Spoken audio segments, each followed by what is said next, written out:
Assalamualaikum warahmatullahi wabarakatuh.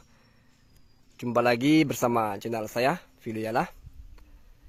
Jadi di video saya kali ini saya ingin membahas mengenai bibit kelapa sawit yang cocok ditanam di lahan rawa, di lahan gambut, di lahan air pasang surut, dan di lahan yang notabene banyak debit airnya ya, yang selalu tinggi. Jadi rekan-rekan biasa membahas di grup-grup, di berbagai komentar tentang bibit sawit yang cocok di lahan yang seperti saya sebutkan tadi ya. Saya ada pembicaraan, jika diterima silakan, tidak juga tidak masalah ya. Jadi mengenai bibit sawit yang cocok ditanam di lahan rawa, di lahan gambut, di lahan air pasang surut. Sebenarnya untuk masalah bibit ini, untuk saya pribadi adalah nomor 2 ya. Dilihat dari yang sudah saya tanam sawit di beberapa titik di lahan yang seperti saya sebutkan tadi. Kalau saya dapat ilmunya ini, bibitnya nomor 2 ya. Ini yang belum lama ditanam, kemudian itu yang sudah ditanam terlebih dahulu. Ya. Tidak ada problem untuk sejauh ini masalah bibit. Saya lebih ke mengutamakan bagaimana kita dapat menata dari perkebunan kita ini supaya air ini ketika pasang, ketika banjir, tidak sampai menggenangi dari pokok yang sudah kita tanam ya. Itu adalah hal yang paling penting saya utamakan. Kalau untuk masalah bibit ini nomor 2. Karena apa? Ketika sawit kita tanam, walaupun jenis yang direkomendasikan yaitu bibit yang tahan di keadaan rawa ataupun selalu tergenang air, ada rekomendasi Sriwijaya, ada rekomendasi juga PPKS dan Sapido dan lain sebagainya ya. Bibit ini sangat banyak sekali, dan notabene sawit ini untuk pertumbuhannya, untuk hidupnya adalah membutuhkan kesediaan air yang cukup ya. Dengan satu catatan, tidak sampai menggenangi dari pokok yang kita tanam. Begitu. Jadi kalau masalah bibit nomor 2, kita percuma ya. Percuma kita ada bibit yang baik, yang direkomendasi, yang tahan dari rendaman air. Cuman melihat fakta di lapangan ini, bibit sawit apapun yang terendam air, hitungan bulan tidak akan selamat ataupun berakibat fatal ya. Sawitnya mati, tidak bisa bertahan. Nah itu perlu digarisbawahi ya. Kalau cuman terendam air beberapa minggu tidak ada masalah, memang tidak ada masalah. Air merendamnya beberapa minggu, kemudian beberapa hari sudah surut, tidak sampai menggenangi pokoknya, itu tidak masalah. Cuman kalau sampai hitungan berbulan-bulan, sekalipun sampai tidak menggenangi pupusnya ataupun daun mudanya, hanya pokoknya saja, itu tidak akan selamat ya. Sawit yang terendam oleh air. Nah itu perlu digarisbawahi ya. Jadi kalau rekan-rekan ini punya rencana tanam sawit di lahan-lahan yang seperti saya katakan tadi, utamakan dalam segi tata kelola kebunnya ya. Pastikan ketika banjir pasang, ketika air naik, tidak sampai menggenangi dari pokok-pokok sawit yang sudah kita tanam. Seperti ini contohnya.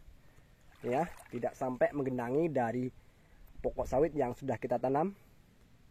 Kalaupun ada beberapa yang tergenang itu bisa dipastikan dalam beberapa hari ke depan sudah surut ketika airnya ini tidak ada turun hujan lagi ya. Tidak lama. Jadi intinya tidak sampai berbulan-bulan, pasti akan tetap aman untuk bibit sawitnya. Nah itu ya. Jadi kalaupun rekan-rekan di rumah ada bibit sawit Sriwijaya, ada PPKS, ada Sapindo, ada Sain, ada apa lagi, bibit banyak sekali. Jadi percaya diri saja. Pokoknya untuk tanam sawit di lahan-lahan rawa, di lahan gambut, di lahan yang pasang surut airnya, kemudian langganan banjir. Untuk pemilihan bibit nomor 2 ya, sebenarnya saya ingin memperlihatkan jauh ke sana, cuman galiannya banyak terputus, takutnya nanti saya tergelincir masuk ke dalam air ya. Nah ini. Jadi mudah-mudahan dalam video saya kali ini ada tambahan pengetahuan, bukan saya sok-sok memberi pelajaran ya. Saya hanya sharing, kalau diambil silakan, tidak juga tidak masalah. Cuman kalau mau diambil, saya berani bertanggung jawab ya atas omongan saya ini, karena dari beberapa titik saya sudah mencoba. Nah, ini saya perlihatkan kembali untuk bibit sawit yang usianya sudah beranjak 2 tahun ini ya. Yang saya utamakan tetap untuk supaya bagaimana sawitnya ini tidak sampai tergenang oleh air ya. Nah, itu bisa dipastikan bibitnya sehat-sehat, tidak ada yang kuning. Nah itu ya. Nah kemudian setelah kita mempunyai tata kelola yang baik untuk perkebunan kita di lahan rawa, di lahan gambut, baru kita mulai skema pemupukannya ya. Skema pemupukan di lahan rawa ataupun gambut, di lahan pasang surut yang kesediaan air yang cukup ini, tentunya zat masam tanah sangat tinggi. Jadi pintar-pintar kita dalam memilih pupuk ya. Jadi keseringanlah memberi pupuk, pengaturan zat masam tanahnya, bisa dolomit, kaserit, bisa rock fosfat, dan banyak lagi pilihannya untuk mengatur kemasaman zat tanah di perkebunan rawa, di perkebunan gambut ya. Oke, mungkin tidak banyak yang bisa saya sampaikan dalam video ini. Sekali lagi, saya tidak memberikan contoh yang buruk, saya berdasarkan pengalaman yang sudah ada ya.